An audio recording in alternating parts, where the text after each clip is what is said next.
Përshëndetje të gjithëve. Sot kam një histori shumë të shkurtër për të gjithë ju. Një ditë një pacient shkoi te doktori dhe filloi që ta ankoj.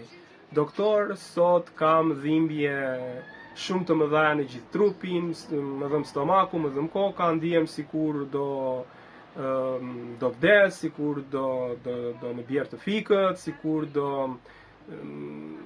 ndodhi diçka e keqe me mua, të lutem më ndihmo. Edhe doktori, i tha do bëjmë disa kontrolle dhe në bazë të kontrolleve doktori thotë që nuk ka asnjë problem. Nuk do pësosh të fikët, nuk do vdesësh, je shumë i shëndetshëm, shko në shtëpi dhe qetësohu. Por ky pacient ishte shumë rezistent dhe shumë mosbesues dhe i tha doktorit, të lutem jep një ilaç. Edhe duke parë këtë gjë, doktori tha, "Okej, po t'i jap një ilaç që quhet vetë dashuri." Kështu është ilaçi. Duhet ta marrësh 2 herë. Duhet ta marrësh 2 herë në ditë.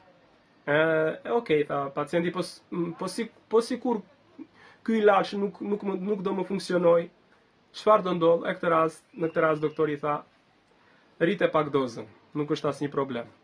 Pra, mesazhi është shumë i qartë. Mesazhi është që vetë dashuria është shumë e rëndësishme. Të gjithë e kemi, ne mund të punojmë pak për të arritur, për ta zhvilluar atë, sepse është ilaçi më i mirë i shpirtit, me 0 efekte anësore, është ushqimi më i mirë i mendjes dhe i trupit. Sa më shumë të kultivojmë këtë gjë, aq më shumë ne do të jemi shumë më mirë si nga ana psikologjike ashtu dhe nga ana fizike.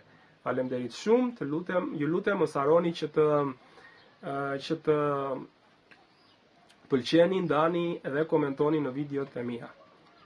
Ditë mbar, gjithë të mirat.